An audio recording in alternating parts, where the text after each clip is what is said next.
where you're supposed to be starting. There we go. That's much better. What's y'all? Episode 22, Crosswalk.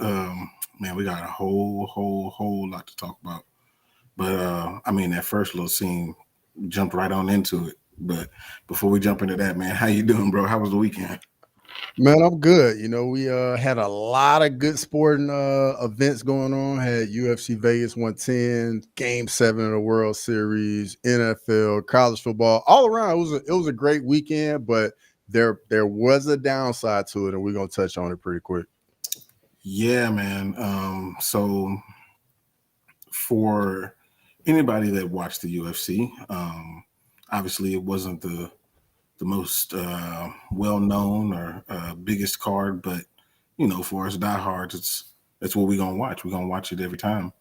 And the Isaac Delgarian against Yadier, what's his last name? Delvalle or something like that. Yeah.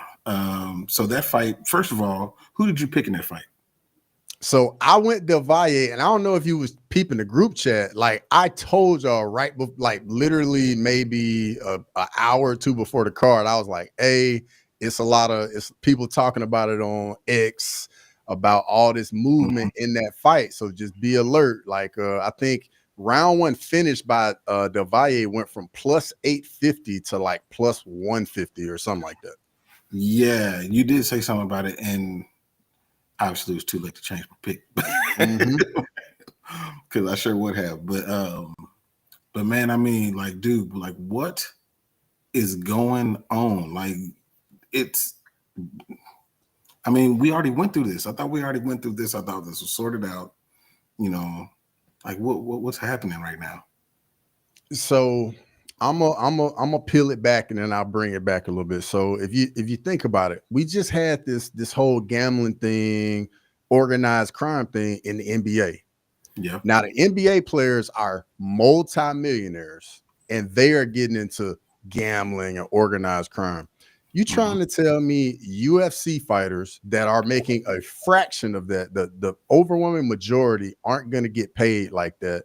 Of course, there are going to be some guys that are going to accept, you know, taking a dive, like money here and there.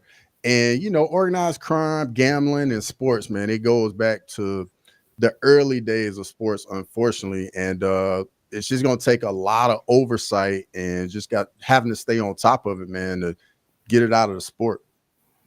Yeah, man. I mean, you're right. Like the money is a big part of it. I will say, like, in watching the fight, it's weird because DC almost seemed like the one that went out the obvious, where we're like, you know, he's really not defending like somebody who's quote unquote dominant grappler type of person. You know what I'm saying? So like it was kind of telling, but you know, it wasn't like the last time when you know, the dude was obviously hurt. So yeah, the Derek Minner guy. Yeah, I remember that one. Mm-hmm. Yeah, so I saw a couple of things online. So let's see if I can show it.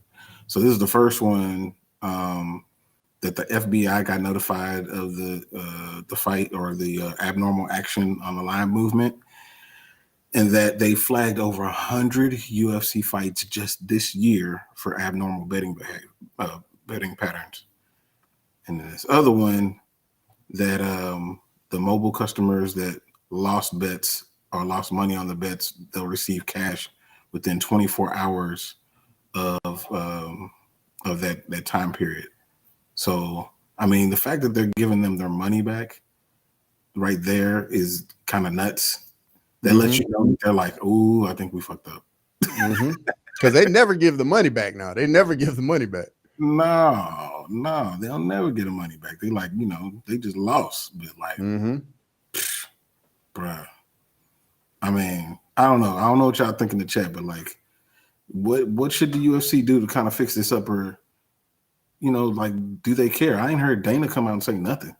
I know that they cut old boy Isaac, but like, you know, is this another example of Dana not paying attention and not really caring?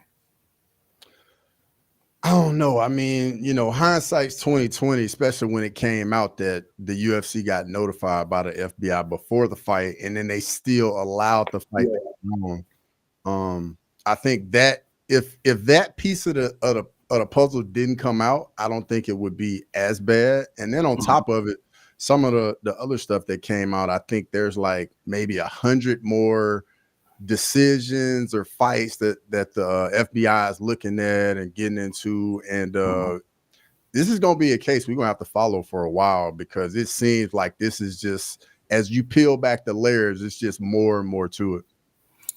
Yeah, so it looks like the hardcore hater. First of all, shout out to you for jumping in here. Appreciate you coming through.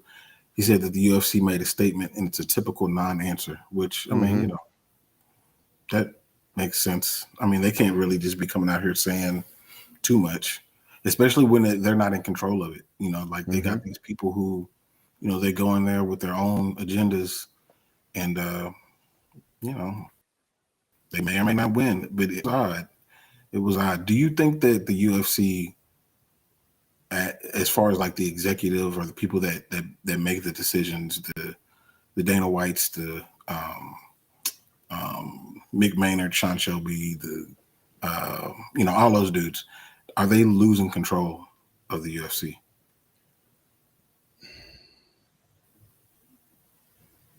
Okay, so as with anything, when people have power, nobody wants to give any of it away. And if you think about it, man, the UFC has just been under attack from a few different angles. So the whole them getting sued about fighter pay and that being in the news, and them trying to, dance around that topic and that issue. And now this, man, it just seems like they got to do a lot of damage control, and it's just one thing after the other. You know what I mean? And obviously they don't want that in the sport, but it's just it's a part of it that every sport got to deal with. You got to deal with some of this shady stuff, and you got to do everything you can to try and get it out of the sport. Yeah. And I agree with hardcore hater. They could have and should have pulled the fight. Facts. And Chris Cushman says, crazy to throw away your career and reputation over money. It blows my mind. I mean, 100%. Like, that dude, like, he's good. Like, he's a good fighter. For him to, take the short money, and now there's no way that he's coming back. He can't. Nope. So, I don't know, man. Like, that's bizarre, man. And it kind of put a stain on what could have been something that was really celebrating what Steve Garcia was able to do as a main event fighter. So after that, going into that fight, is that what you thought that Steve Garcia was going to do? I was definitely not expecting to be one-way traffic like that. Like, I thought Onama and him would kind of be just a all-out war. And then I was expecting really something where it was like Onama versus Nate Landwehr, where it was just back and forth. Both guys were having success, but man, Steve Garcia went in there and he did not play around. He got David Onama out of there in a hurry. Yeah, man. It just seemed like he never respected anything that was coming back at him. And I don't know if Onama got like overwhelmed by the moment, him being in a main event. But he just never seemed like he was into the fight at all. He just never got out of first gear. And once he got really hit, it changed everything. And he just thought he wasn't firing anything back. His corner was trying to tell him, tells that Steve Garcia was giving him, that he wasn't doing anything. And Onama was a really tough dude, like, as evidenced in, some of those fights like Landwehr. But nothing. Like, he just fell apart.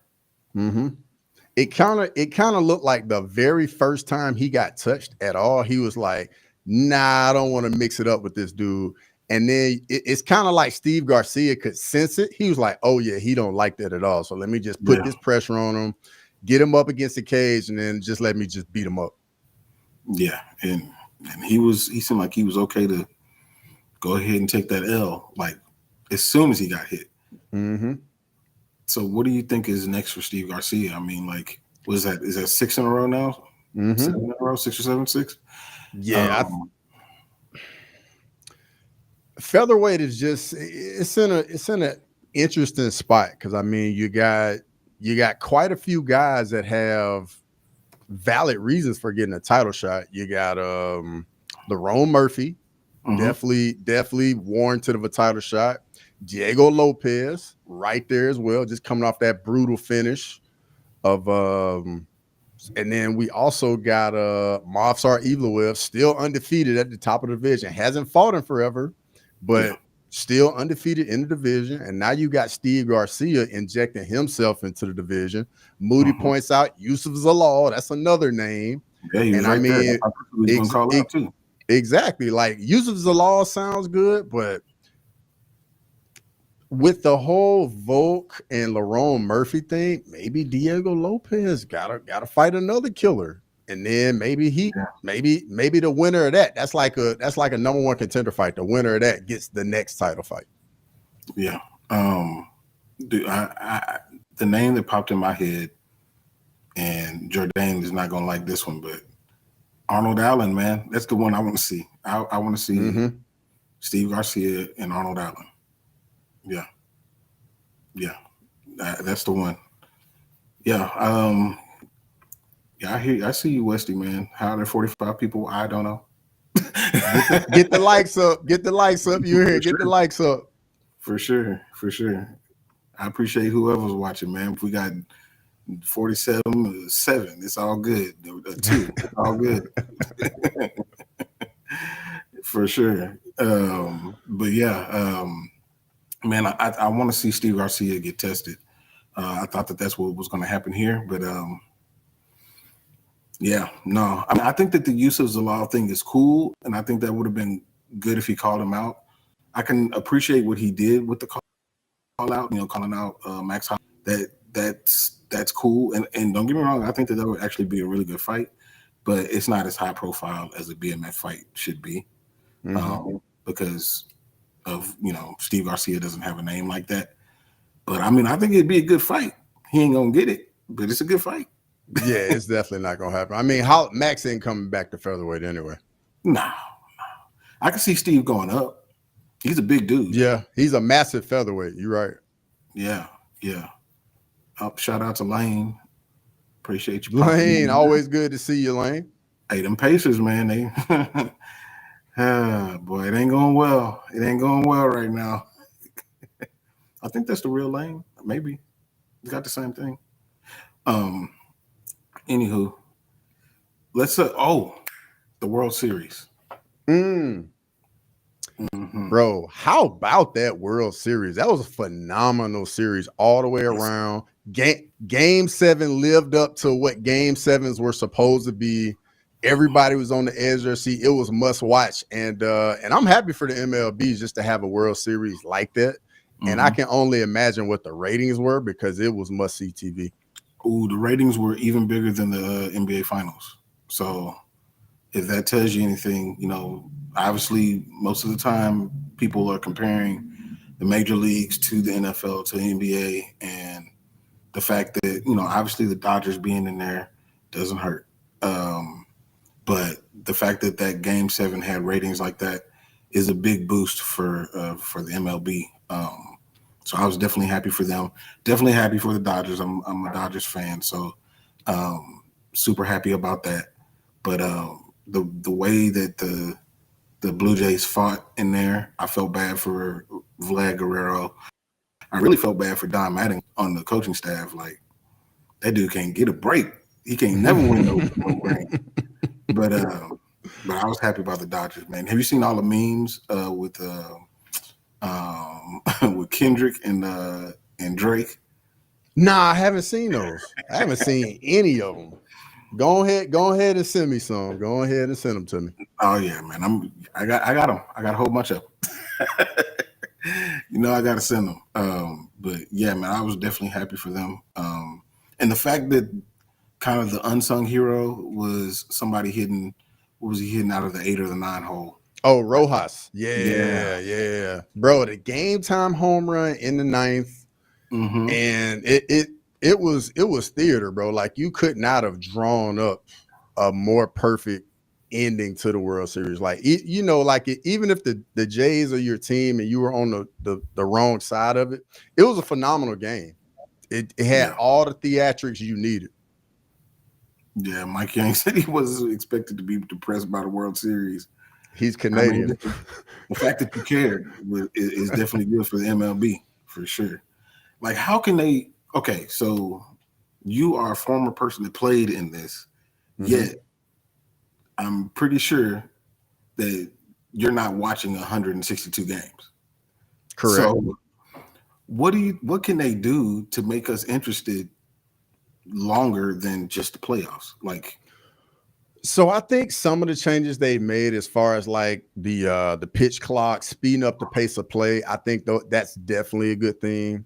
But as far as the season, man, I really don't think there's much you can do about that. Maybe have more day games, but then even then it's gonna be tough for people to get there when they gotta work. So it's tough because I mean it is a grind, bro. Like that season is a grind. Like literally, you leave home like the week of Valentine's Day, and then if your team doesn't make the playoffs, you are not back home until the beginning of October. it's a long, long season. Mm-hmm. I mean, I would say as a spectator, like I enjoy the long season because going to a game is not as pricey as going to NFL game because obviously there's far less, so they need to make more. But just going out there, especially the day games, like if it's a Wednesday day game, love Wednesday day games. But I don't know, man. I don't know what they can do, but I do know that they've kind of got a nice formula with the playoffs and the way that they've kind of expanded them. But I can't see them making it interesting for 162 games. Yeah, but I don't want them to shorten it, though. Yeah. Bro, just like I was telling you, man, playoff baseball is a totally different animal. Totally different animal. Like I wasn't fortunate enough to make it to the playoffs in the big leagues, but I played in the playoffs in the minor leagues. Totally different brand of baseball. Everything is magnified. The intensity is at a whole nother level. Yeah. And you just can feel it when you're watching it. You know what I mean? Yeah. You definitely can. That's for sure. I don't know, but I'm looking forward to next season. I mean, hopefully we can see, my Rangers and my Dodgers in the in the World Series. Make me have a conflict. All right, so let's jump into some NFL stuff. Let's see. So the Commanders. So the Commanders are playing the Seahawks, and they were getting blown out. But in the fourth quarter, they decided to leave Jaden Daniels in the game. And he ends up, I think they said he separated his elbow or something like that. I think he dislocated his elbow. Dislocated. Yeah. So do you think that they made the right call? Because what I've seen is Ryan Clark saying, like, he had no problem with him being out there and fighting with his brothers type of thing. But on the other hand, like, why do we have Marcus Mariota if, this feels like the prime time to use your backup quarterback? Like, what do you think that they handled that right or wrong? So first off, something I did see on social media today is this injury to Jaden Daniels. It harps back to the RG3 injury. Both guys got hurt against the Seahawks. Both guys got hurt on the same yard line. I think it was like the same quarter. Like it was like all these different things that lined up perfectly. And then he was like, if you don't believe in conspiracy theories, he even took it back further to Joe Theismann and Alex Smith. They got injured by the same team, the same, like, I think it was the reigning like defensive player of the year, both broke a bone. So like it's some juju in that stadium, brother. First and foremost. But then on the football side of it, I totally get, leaving your guy in the game because you don't want to send a message to the team like, hey, we're just giving up. Like, yeah, we may be down big. And I'm gonna be honest, like some of those things creep in your mind. but you don't want that to start like finding a place in your mind, because then it's going to be a lot easier to go to it when you have to deal with some adversity. Yeah, I get that. I mean, I feel like once it gets to a certain point of the game, and we're gonna wave the white flag, I just want to live to fight another day. They're not out of the playoff race, and I would rather preserve some of my guys than to try to, make it respectable. But I can understand the mindset and how that can affect the locker room. But now, because they didn't make that decision, I don't know. I don't know what the timetable is on him returning or whatever it is, but like he's going to be out for at least a few weeks. Mm-hmm. And Marcus Mariota is a serviceable backup, but he's not going to get them into playoff contention, and so it's almost as if you threw away the whole year. So yeah, it's kind of one of those things where hindsight's 2020, because who knows? Like, you could have left him in the game, and then he puts a drive together, and now your offense starts to get a little bit of a rhythm. And then you go in the next week, and now your offense is starting to click a little bit. So, I mean, these things can always go either way. It's one of those things. Football is a very violent sport. Injuries are a part of the game, unfortunately. And, like, everybody hates to see the stars get hurt, but unfortunately, it's just part of the game. Yeah. Sucks for them. Good for us, but, as far as Cowboys, but, I don't want to see that dude get hurt. Just wait. Just wait.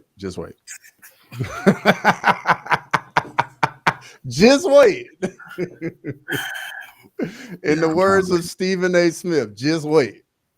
Tired of it.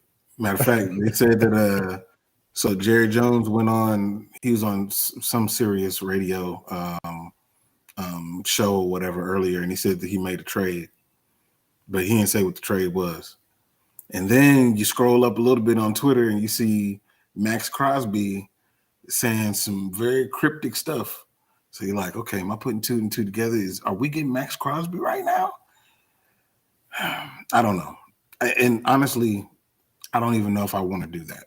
If it were me, like I'd almost rather let's slow roll. I'm okay being below average for the rest of the year and trying to build, the right way. But watch him roll the dice, get this dude, and it don't help. I mean, y'all in second place in division. We are. Yeah. Close, just 3 games behind. Hey, but you know what? Did you see who Carolina beat? I did not. Who did Carolina beat? Carolina. Let me make sure before I say it, because I don't want no backlash. The Packers. They beat the Packers. That's who it was. Yep. Yeah. So so are the Packers that bad, or is Carolina actually good? Which actually makes me feel a little bit better about us losing to them. Really? I think it's just parity. Like, I mean, Carolina's 5-4. They're in second place in their division. You know what I mean? Like, they got a winning record. About time, they finally get a quarterback that's starting to do a little bit of something there. Just hopefully they can keep Bryce healthy. But yeah, I mean, Carolina's kind of been down for a while. It's another one of those organizations that has a tough time like getting out of its own way. So it's good to see, some of these other organizations starting to see a little bit of success. Yeah, that's true. Speaking of parity, you see I got the Colts here as the background. I think that they are very close to being one of the best teams, if not the best team for the moment. But, parity is what it is. The Chiefs lost, but I mean, they lost to the Bills. The Lions lost. They can't be consistent for whatever reason. It's hard for them to be consistent. I mean, Do you think that the league is a lot closer to parity than it was last year? 100%. But I think when it comes to the Colts, man, they're doing the little things to get it done, man. They're winning their games at home. They're undefeated at home. And I think they're 500 on the road. I think they're 2-2 on the road. And I think they're 5-0 at home. If you do that, you're going to be just fine. I think the Broncos are another team in a similar type situation where they're undefeated at home. And I think they're like 500 on the road. So if you take care of business in your building, you're going to be just fine. And shout out to the owner, man. Like seeing her on the sidelines, like taking notes, like, and then when you listen to her talk, bro, you can tell she's all about like trying to find the little finite detail, little detail that can like make the organization better. Like just things that I think most people won't think about. Like she got interviewed and she was talking about how I'm just trying to figure out how we can make us better, how we can make us more efficient. What do we need to do? What little thing can we do here that's going to help us maybe over there? And I personally like to see an owner that's all in and wants to win. I like seeing that. Yeah, I definitely like the way that she's doing it. She's the attention to detail, the way that she's she's listening but not being overbearing. That's what we run into with Dallas. Is Jerry Jones is overbearing. He doesn't let the football people do the football stuff. And she's not doing that. She's not saying that she knows more than anybody else. She's just, hey, I write paychecks. The money comes out of, the trust that I'm over, and I want to make sure it's going to the right people. And you got to respect that. You got to respect that. Western, he said something fishy is going on. I don't know, dude. I'm not going to argue with them. I don't know either. I don't know. He said the show is getting a little too popular. I don't know. I ain't gonna question it. Whatever. It ain't helping. It ain't gonna help me do nothing. All right. So here's a question. Who would you rather run? The Dolphins or the Jets? Okay, first off, this is an easy one for me. I'm going with the Dolphins. You got better weather. At least you've had some semblance of some success down there in Miami. I know what's going on right now is kind of crazy, but it's also like an attractive place for free agents. Like it ain't hard to convince a free agent to come play in Miami. New York, big media market, you always gonna have support, but on the flip side, like if you ain't getting it done, like they're gonna get you out of there in a hurry. So for me, it would definitely be the Dolphins. And then on top of it, like I spent some time in South Florida, so I'm definitely the Dolphins for me. For me, it would be the Jets. I realize it's a more difficult media market for sure, but they are the little brothers. So I feel like you can kind of fly under the radar a little bit. Now, the biggest part, though, is the fact that the Dolphins have Tua Tagovailoa, and that's a big contract. And ain't nobody taking that. And so they stuck with that dude. Jets, they have no issues. They got Justin Fields, but they ain't paying him nothing. And the Jets actually have, some decent like cornerstones with like Sauce Gardner. I think that Aaron Glenn is a good coach. So they have some things that are going for them, and they have some of the draft picks. So I feel like the Dolphins, they got too many bad contracts. Tua, they got a broken down Tyreek now. Waddle is great, and then they just traded Jalen Phillips. Like, I feel like they got some holes. Yeah, I mean, I can't even argue with you on that one. But what I will harp back to, bro, the Jets have not had decent quarterback play till Joe Namath, dog. So all that you talking, they got this, they got that. They never can figure out the quarterback position, bro. And that's the most important part. That's true. That's true. I think the Dolphins' last good quarterback was who? Tua for a hot second. Tua for a little bit. Culpepper did a little something there for a little bit when he was there and he was healthy. Mm-hmm. What else for the Dolphins at quarterback did something? I mean, obviously Dan Marino. Yeah, that was a long time ago, but that's still been since Joe Namath. Yeah, I mean that's still more than the Jets. We had Chad Pennington.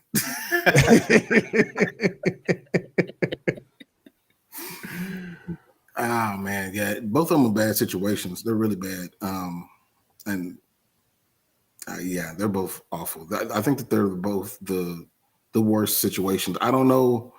Cleveland's bad. They got a good defense though. They have a Hall of Famer on defense. They have a pretty good defense. They're the opposite of the Cowboys and the Bengals right now. They have a good defense and a terrible offense.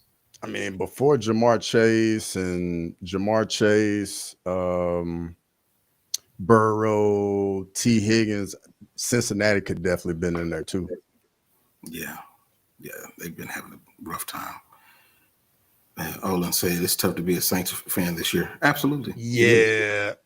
I had a buddy hit me up yesterday, said the exact same thing. He was like, man, it's painful, dog. It's painful. So the Jets had Mark Sanchez? No. And the butt fumble? Mark Sanchez. But when Rex Ryan was there, though, that defense was elite, though. They was giving Tom Brady some problems in the division. Mm-hmm. Yeah. I think that's when one of the all-time memes from what's the guy that's on the one of the little shows, the linebacker, Bart Scott. Sal Palantonio, he was like, can't wait. Yeah, no, I love that one. Yeah. That got him a job on ESPN with that. Yes, it did. Yes, it did. He said, yeah, currently on track to have your worst season since 1980. Yeah, that's bad. Going back to the Aints. Hey, but y'all got Tyler Shuck. Bro, what was the front office thinking with that draft pick, dude? I don't know, man. I don't know. As long as they didn't get Shador Sanders, I guess. I thought that's exactly who they were taking when they got to that slot. I thought he was going there too. I really did, but for whatever reason, Shador can't get out the blocks on nobody, man. I don't know what's going on. All right, I had to change the background to the number one team in the nation, the Ohio State Buckeyes, for now. So Hugh Freeze got fired from Auburn.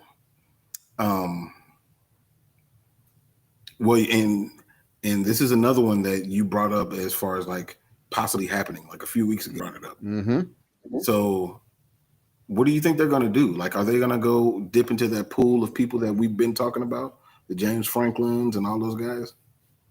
So I think Auburn's going to go. I think they got a couple different ways they can go.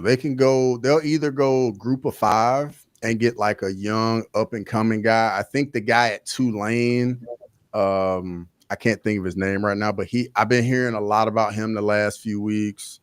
Honestly, James Franklin should get a job somewhere. Like, I don't care. He still is a top 15 coach right now. A lot of high schools hiring. He can go right on the line. Yeah. Like think about it. Like what like I get it. Like he doesn't win the big game, but what team wouldn't take a coach that's going 9-3, 10-2 every year? And if you're in the Big Ten and the SEC, you're in the playoffs going 10-2.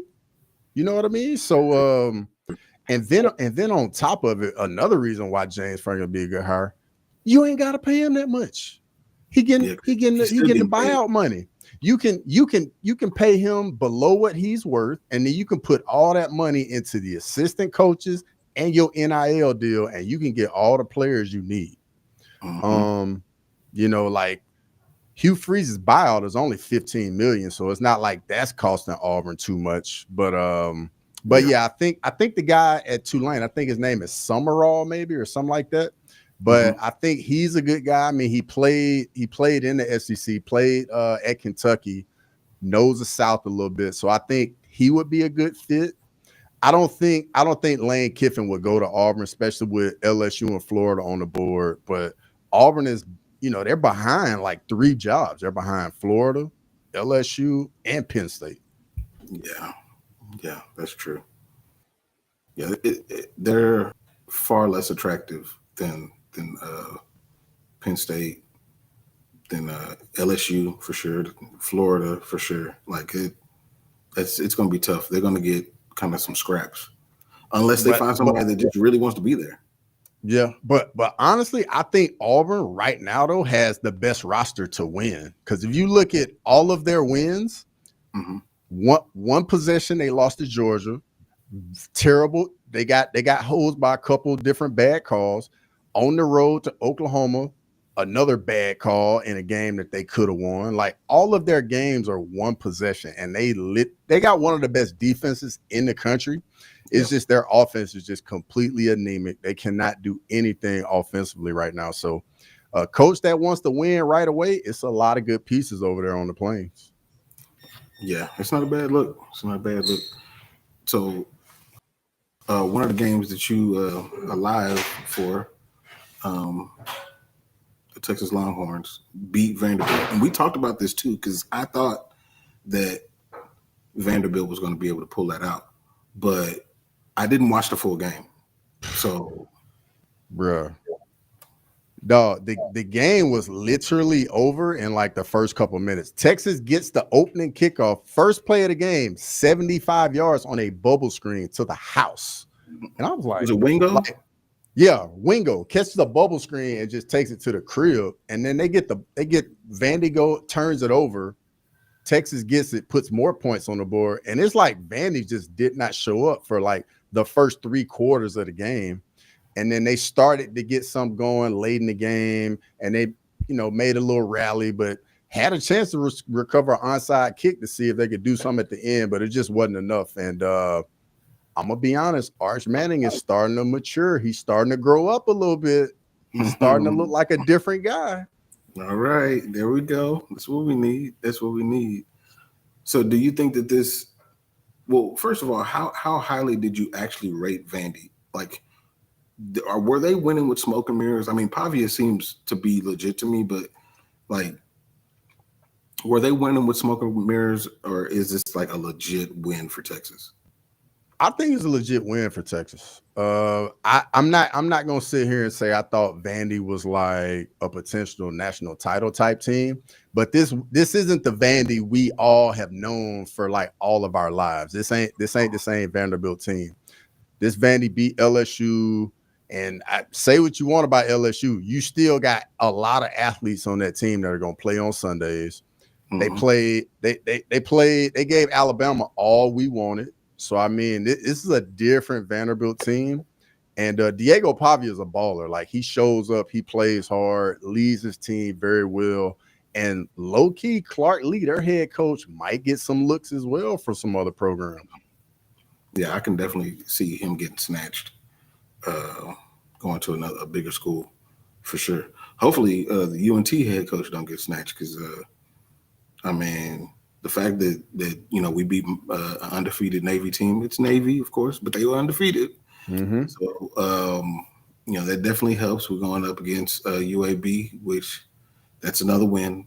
I'm pretty sure we're good there. So hopefully our coach don't get snatched up. Like, our quarterback got snatched up and went to Virginia, last year from the transfer portal. But yeah, man, Texas, they're starting to put things together. They got the 2 losses, but like you said, it's SEC. It's SEC ball. Those 2 losses are different. Notre Dame has 2 losses, and I think the 10. Yeah, but the crazy thing about it is, Notre Dame, I don't think they have a ranked win on their schedule. And number 10, like, their best win are their 2 losses, which is wild. Straight up. Yeah, I don't know. I don't understand how they're ranked up there. That makes absolutely no sense at all whatsoever. So, what are the big games we got this week? We got BYU against Texas Tech. Yep, that's going to be the big one. I mean, that's pretty much going to determine who's the top dog in the Big 12. We're probably going to get a rematch of this game in the Big 12 championship game. But BYU's undefeated. Texas Tech is 8-1, I think. That's the big one. Then another big one is going to be Texas A&M playing Missouri. Missouri's a little down because they're starting quarterbacks out for the season. So we'll see if they can do something. But those are the two monster games this weekend. Then obviously we got the annual Bama LSU game. It's not the usual Bama LSU game, but LSU's coming in off a bye. Bama had a bye, fired Brian Kelly. So honestly, it kind of puts LSU in a better situation because as Alabama, you don't know what you're gonna see. You don't know what you're gonna get. It's completely different game plan now. So we're gonna see. It's always a fun game between Bama and LSU. Yeah, I think Bama wins that by 3 touchdowns. I hope you're right. Because I don't need to be stressing this weekend. Lazy said we got those Derek Moneyberg bots in here watching. Who is Derek? We'll take it. Derek Moneyberg. I don't know who that is.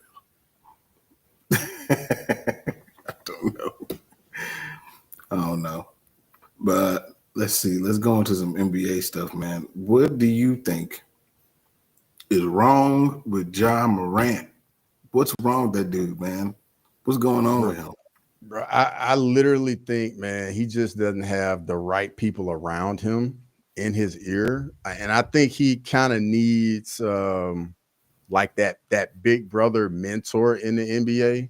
Like maybe that could be LeBron, KD, Steph, somebody. Like one of the older guys in the league that's got like some tenure where where Ja Morant's definitely gonna respect what they have to say.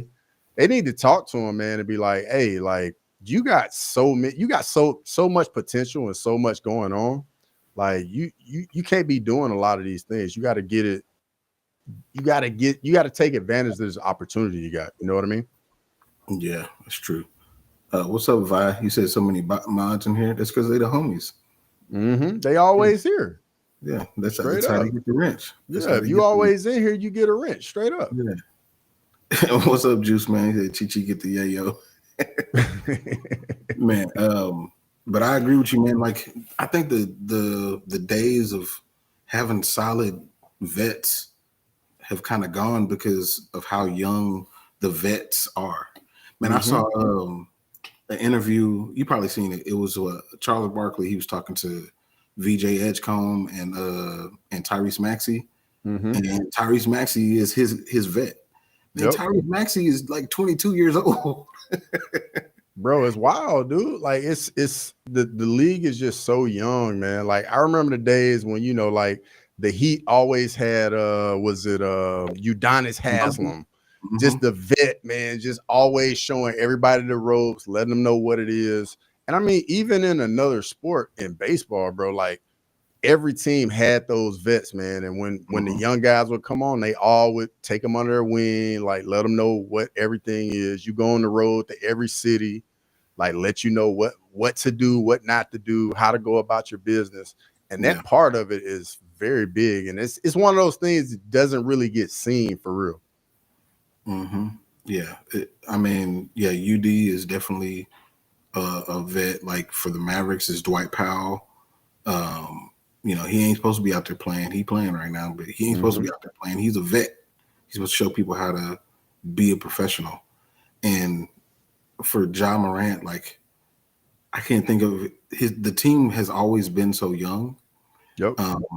And it's good from a energy point, and they were having a lot of fun when they were winning. But when times have been rough and there's injuries, and he went through his whole gun situation, he's just not having fun. And when he's not having fun, getting into trouble. Yeah. He's definitely a menace. Not that he's getting in trouble, off the court, but he's just not engaged, and you can tell.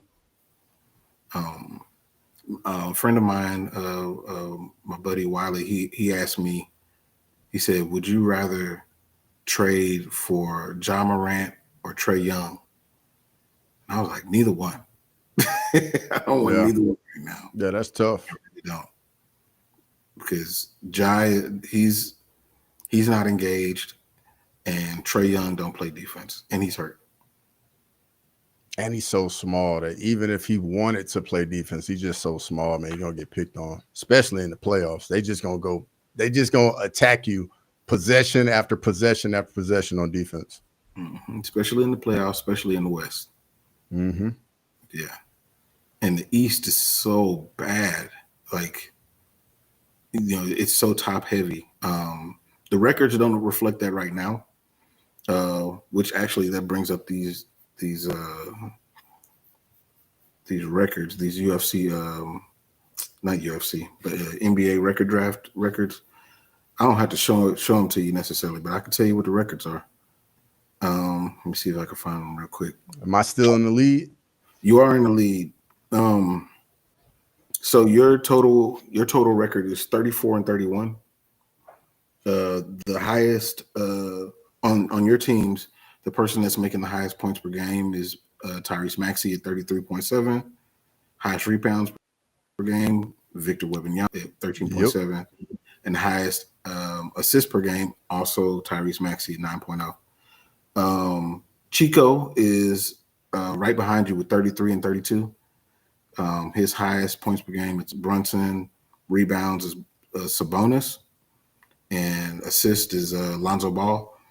And then me. And what's interesting about mine is I only have one more loss than y'all, but my teams have not played as many games. So I'm 27 and 32. And then my highest is actually the leader in the league, Giannis Antetokounmpo. Rebounds and assists are both Jokic. So hopefully my teams can play some more games. I mean, I don't know what's going on. But the league is, I do this and put all these together, and the league is just really weird right now, especially with and all the injuries that happened in the playoffs last year. Like, you can see it affecting the league, especially the East, so heavily. So yeah, it's pretty nuts. Wait a minute. Herzog is being investigated. Yeah, I did see that today. I did see that. It's so funny because we were talking about you, Olin, because I asked on the last episode what ref was it, last one or the one before, what ref you would want if you were in a fight, and Crossover said Jason Herzog. I did. So I don't know, man. I can't see that. I can't see Jason Herzog. He doesn't seem like. But I mean, I guess you never know. But he doesn't seem like that kind of guy. But they don't get paid much. I don't know at this point, man. With the whole Terry Rozier, Chauncey Billups situation, and then on top of it, more and more stuff is coming out on the guard that played with LeBron in Miami. Damon Jones. Like, bro, anything can happen when money's involved. Anything can happen, because people can't owe people money, and if you owe the wrong people money, you're in trouble. Yeah, dude, like sports, it's just gonna taint everything, because like this feels like sports is the last like real reality television that we have. Even reality television is not really real. It's scripted. So like sports is the closest thing that we have to that. And if the whole thing's corrupt, like it makes you not even want to watch nothing. It's going to be like that. Yep. Because the powers that be, the people with the money, are the ones that are dictating who wins and who loses. And now we're watching pro wrestling. Yep. Where do we go from here? That's the question. Where do we go from here? Yeah, I don't know. I mean, if they find out that Herzog is involved, like, he's out. Like, you gotta go. how do they safeguard and make sure that these things don't happen? Wester said nothing is real. I don't know. Yeah. I don't know no more. I don't know. But I mean, I hope that they figure this situation out, because I mean, I feel like we almost like swept everything else that happened with the James Krause thing. We almost kind of swept it under the rug. Ain't nobody said nothing about that in forever, or any corruption or anything being thrown. But now people are going back and looking at fights and being like, man, that looks a little fishy there. Like, yeah, and then on top of it, we only see the same 3 to 6 judges on like all the big fights. Anyway, that can be another angle. Like, I'm not accusing anybody of anything, but with some of the decisions we see. Yeah, that's true. I mean, speaking of, I know we offer the UFC thing, but I gotta ask you about this: the Ketlin Vieira against Norma Dumont fight. Now, mind you, I hate Norma, but bro, I'm right there with you. I picked Norma Dumont. I thought Ketlin Vieira won that fight. Clearly, I thought she won the fight. Yeah. I mean, I don't. Yeah, all the T's gonna be in the court documents. Yeah, yeah.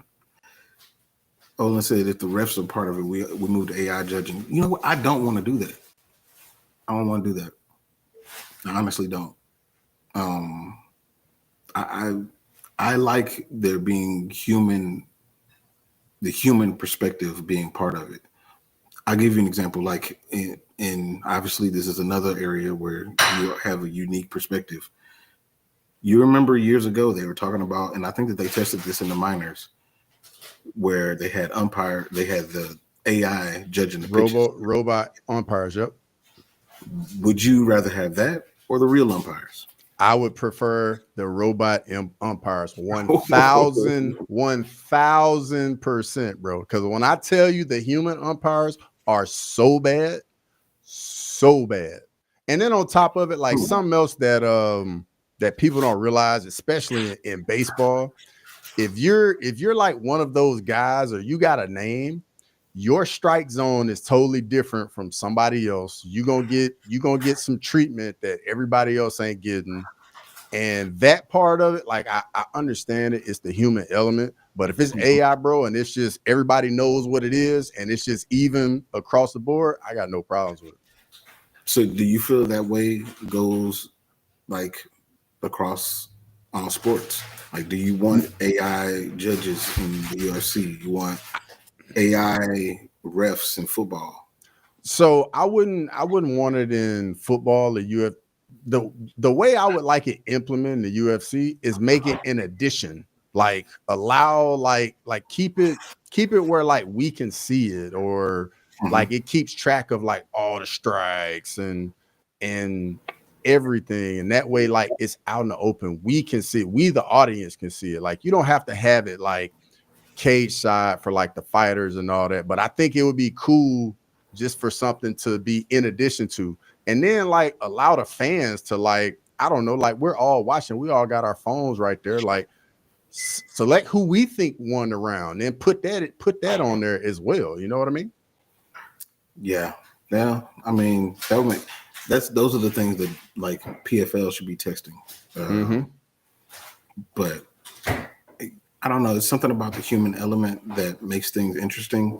Now, obviously, sometimes you're on the wrong end of it, like the Mavericks in 06 when Dwayne Wade was getting all those foul calls. Obviously I hated that and I didn't think that all those were legit, but even in losing that, I still would have wanted an AI or a robot ref. And I think maybe it's just being a purist. I like it the way that it is. It's just the old man, on the porch type of situation. Old man don't like change. Don't like it. Don't like it.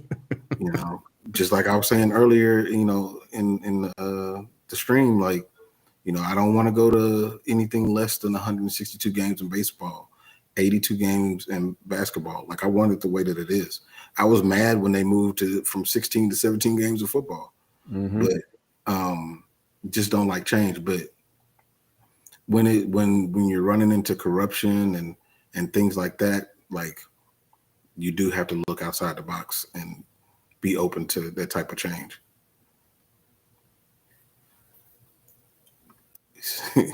The cat is out of the bag and we're not putting it back in.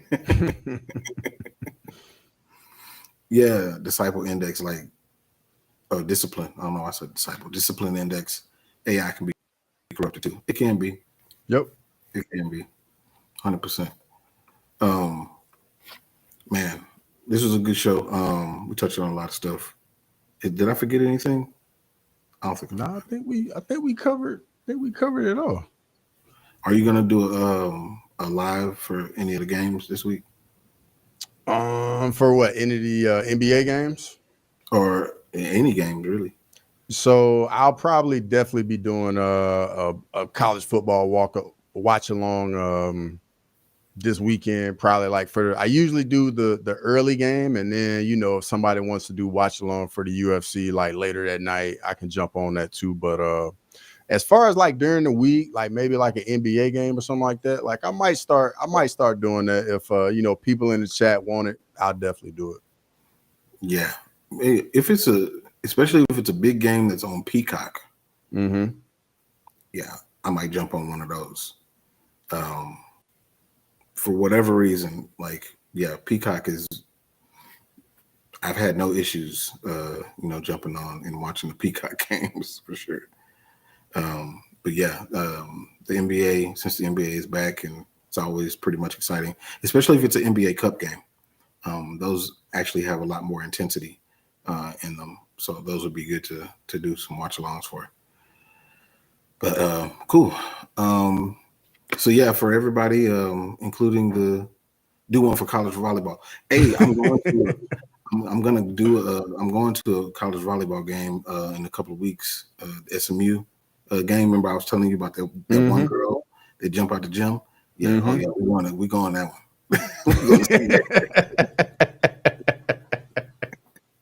I love that intensity right there, dog. Oh yeah, we going. Yeah.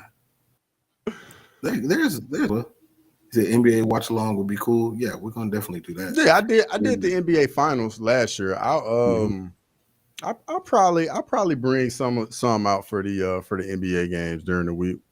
Yeah, I check the schedule out, see what's up. Mm-hmm. For sure. But yeah, man. So for everybody that's in the chat, I appreciate y'all jumping in. For the lurkers and the bots, appreciate y'all jumping on too. But yeah, man. Until next time. Peace. Thanks for watching Crosswalk. Come back next Monday to chop it up. So please, whatever.